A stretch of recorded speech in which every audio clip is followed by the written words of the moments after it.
시청자 여러분 안녕하십니까. 복지TV 전남방송의 나눔과 배려를 실천하고 계층 간 벽을 허무는 프로그램 배리어프리 코리아입니다. 오늘은 대한민국 농어촌의 지속가능한 발전을 위해 활발한 의정활동을 펼치고 계신 여수시 갑 주철현 국회의원을 모셨습니다. 의원님 안녕하십니까? 네, 반갑습니다. 예, 날씨가 많이 추워졌습니다. 그러게 말이에요. 네. 정말 이게 세월의 흐름은 누구도 막을 수 없는 것 같습니다. 예. 그렇게 무덥더니 가을이 온 듯 하더니 바로 이제 겨울로 가는 것 같습니다. 그렇습니다. 또 겨울이 오면 우리가 또 관심을 가져야 될 또 소외 계층들이 많이 있지 않습니까?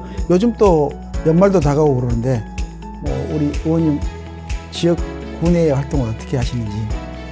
예, 요즘 뭐 이제 아무래도 정기국회 기간이니까요. 네.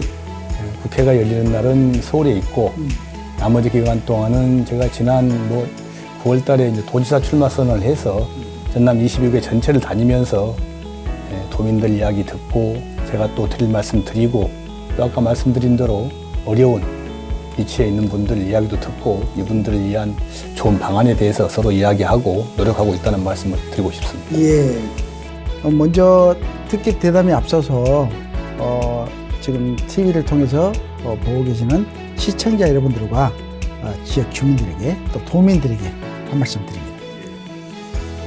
복지TV 시청자 여러분 반갑습니다. 이재명 대통령과 함께 새 희망이 넘치는 새 전남을 꿈꾸는 여수 출신의 주철현 국회의원입니다. 지역의 온기를 전하고 도민의 숨결을 담아내는 복지TV를 통해서 인사드리게 돼서 매우 고맙고 감사하게 생각합니다.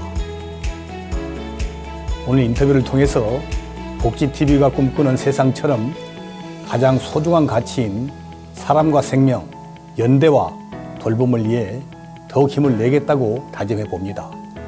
이 자리에서 나누는 이야기가 전남을 넘어서 대한민국 전역에 희망의 길을 밝히는 데 보탬이 되기를 소망합니다.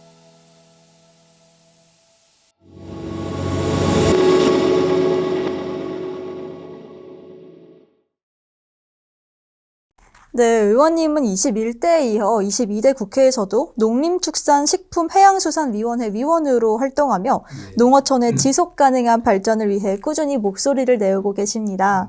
네, 이렇게 농어촌 문제에 소명을 갖게 되신 계기가 궁금합니다. 또 전남 전체로 봐서는 전남이 대한민국의 대표적인 농도잖아요. 네, 그렇습니다. 이렇게 수산업과 농업이 전남의 주된 산업들이기도 하고 수산업과 농민들이 지역을 지방을 지키는 핵심들이시거든요. 근데 이분들의 삶이 기본적인 삶이 좀 보장이 되고 또 이분들이 잘 살아야만이 농어촌이 소멸하지 않고 계속 지속되잖아요. 그렇죠. 네, 매우 중요한 일입니다. 네. 그러니까. 이제 전남의 핵심이 이제 농촌과 어촌, 수산업, 농업들인데 과연 우리 전남이 그렇게 될 수가 있는가, 지속 가능한가 이런 의문이 있는 거예요. 지금처럼 가게 되면은 10년, 20년 뒤면 시골에서 농사 짓는 분들이 거의 다 사라집니다. 그렇게 되면 젊은 사람들이 가서 살 수가 없잖아요. 또 어촌도 마찬가지예요. 일부 기업이 없는 것은 아니지만은 수많은 우리 어민들께서도 똑같은 입장이라서 어떻게 하면은 전남의 농어촌 소멸을 막고 전남을 지속 가능할 것인지 이런 문제와 관련돼서 저희들이 이제 천착할 수밖에 없고 또 이것이 지역의 가장 근본적인 발전 생존과 관련된 문제이기 때문에 6년 동안 농해 수에 있으면서 지속 가능한 농업촌의 하여튼 간에 발전, 또 농어민들의 삶의 질 향상, 또 여러 가지 근로조건 향상이라든지 삶의 질 향상이라든지 지원 이런 것들과 관련돼서 노력하다 보니까 계속 지금 농해 수에서 일하고 있다는 말씀을 드립니다.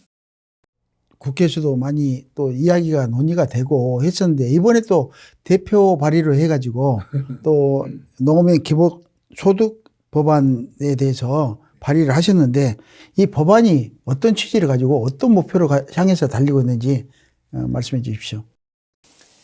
사람들의 기본적인 삶이 권리로서 보장되는 그런 사회를 기본사회라고 합니다. 거기에 이제 기본소득을 보장해야 되고 기본 주거가 보장돼야 되고 그렇죠. 기본적인 의료, 기본적인 교육, 또 기본적인 여러 가지 문화, 예술 서비스 이런 것들이 권리로서 보장이 돼야 되는데 가장 좋은 것들은 국가가 예산으로 그런 것을 보장해 주는 거잖아요. 그게 제일 좋은 거죠.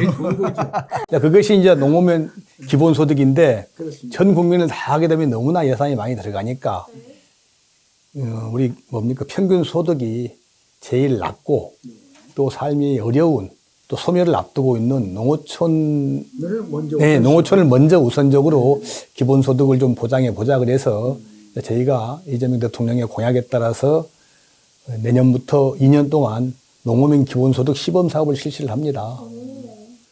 전국에서 7개 도에 인구가 감소하는 군을 하나씩 선정을 해서 전남은 우리 신안군이 선정이 됐어요. 아, 신안군요. 예, 그래서 1인당 15만 원씩 매월 지급하는 그것은 뭐 농사를 짓든 아니든 뭐든 상관없이 그 농촌에 살면서 주민등록이 돼 있는 분들한테는 무조건 1인당 15만 원씩 2년 동안 주는 거예요.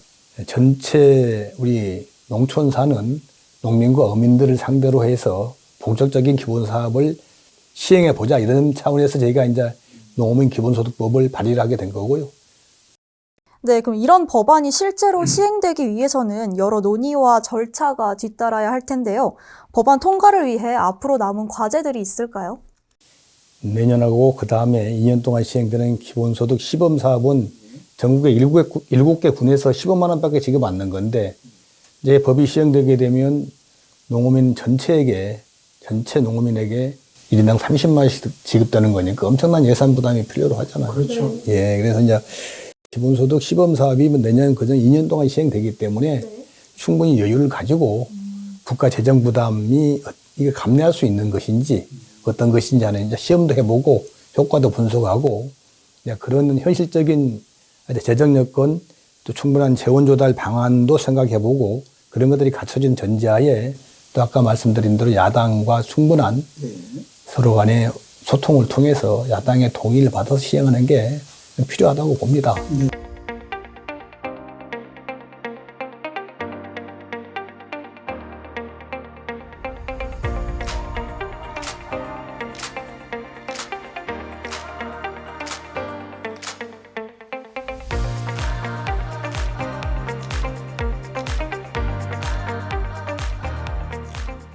지금까지 뭐 기본소득, 농어촌 기본소득에 대해서 또 좋은 말씀 해주셨는데요.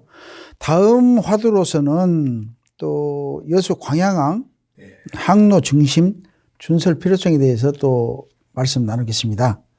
의원님께서는 농해수위원회 활동을 통해 농어촌뿐만 아니라 해양수산 분야에도 꾸준히 현안을 챙기고 계시는데요. 최근 국정감사에서는 여수 광양항의 항로 중심 준설 필요성을 또 강하게 강조하셨습니다. 이 사안에 주목하게 된 배경부터 듣고 싶습니다. 대표적으로 먼저 말씀드리고 싶은 것이 이재명 정부의 간판 항만 관련 사업이 북구강로 확대입니다.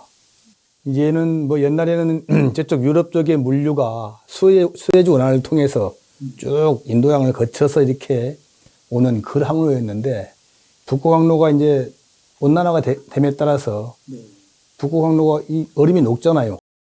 북구강로가 개척이 되게 되면 그 아까 수에즈 운하 통해서 남쪽으로 오는 것보다 엄청나게 전체 항로의 한 4분의 1이 단축이 되고요. 기간이 한 15일쯤 단축이 됩니다.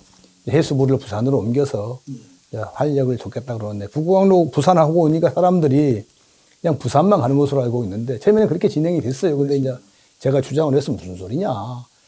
북구강로 최초의 시범 운행을 저쪽 러시아 유럽 쪽에 발티계 쪽에 있는 러시아 항구에서 쭉 시범 운행 해병선 앞서서 시범 운행을 했는데 그때 첫 입항한 데가 여수 광양입니다.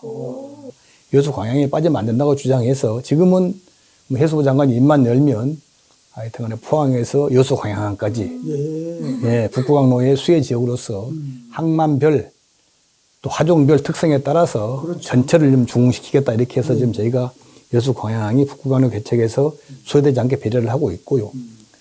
갈수록 이게 컨테이너가 대형화되고 있어요. 지금 그런 추세죠. 대형화되는 추세라서 지금 이대로 가게 되면은 더 이제 큰 배가 오게 되고 그렇게 되면 더 밑으로 좀 수심이 깊어야 되잖아요. 예, 그렇습니다. 근데 현재 여수 광양항 수심이 16m밖에 안 돼요. 방금 말씀해주신 것처럼 수심이 16m 수준이라는 게 사실 정말 놀라운데요. 이 낮은 수심으로 인해서는 어떤 문제들이 발생할까요? 요즘은 대부분의 컨테이너 화물이 1만 TEU급 이상이에요. 그러니까 대형 컨테이너가 갈수록 뭐 비중이 늘어나고 있고, 이 대형 컨테이너 화물들은 민물때 들어올 때는 문제가 없는데 썰물 때는 바닥에 닿을 염려가 있어서 기다렸다가 들어오는 형편이에요. 그렇죠.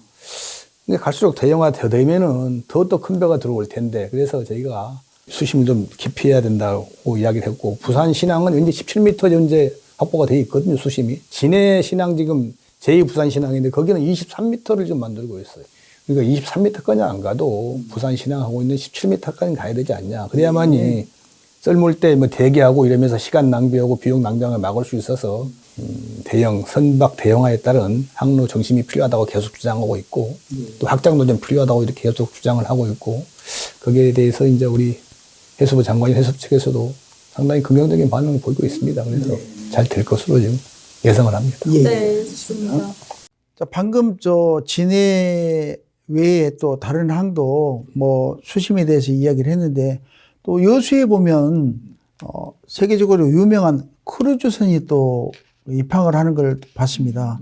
뭐 관광면에서도 또 그 크루즈선이 입항하는 것을 감안한다면 굉장히 그 깊은 수심으로 증심을 해야 될 것 같은데요.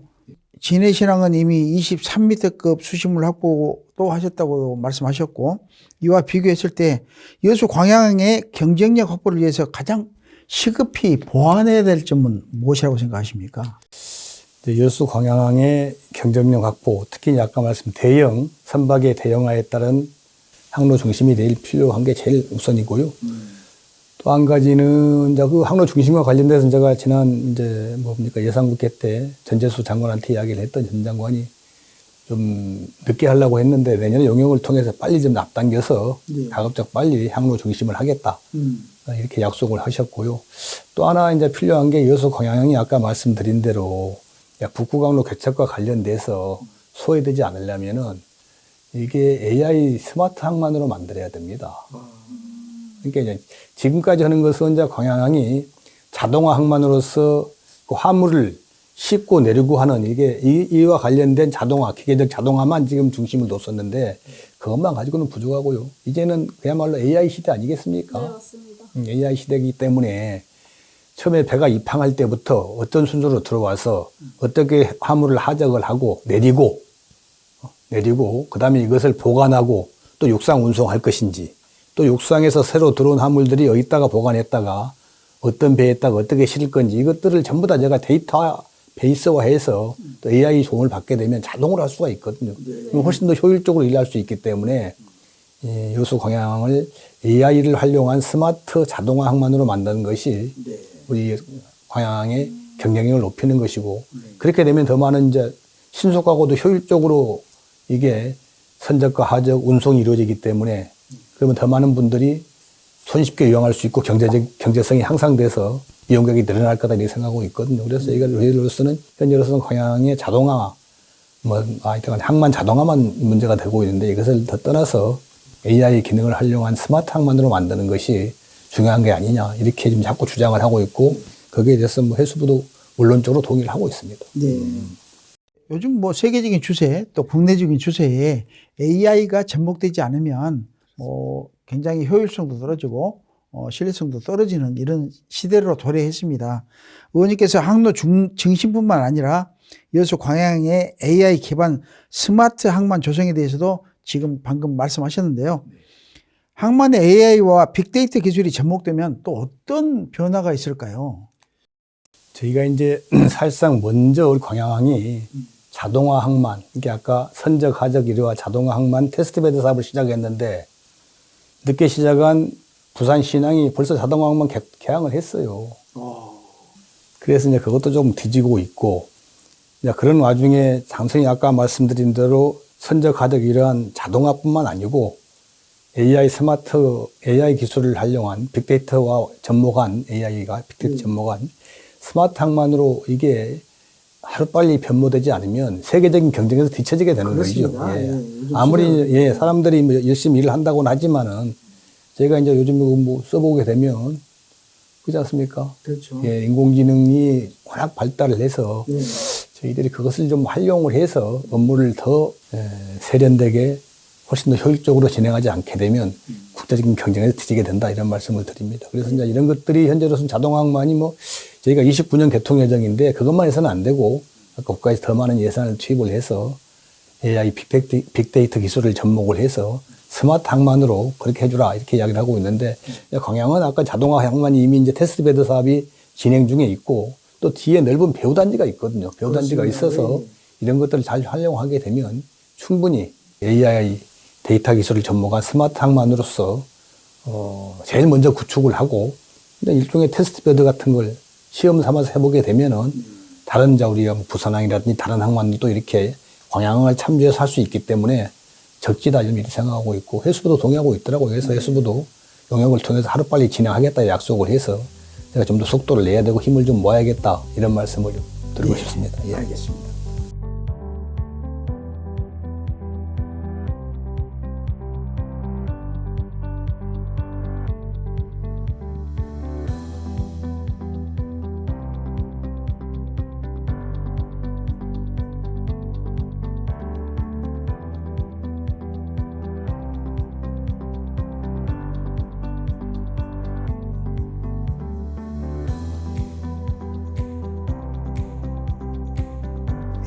네, 오늘 여러 주제에 대해서 이야기 나눈 것 같은데 이제 시간 관계상 마지막으로 복지TV 시청자분들과 지역민들께 하고 싶은 말씀이 있다면 전해주시죠.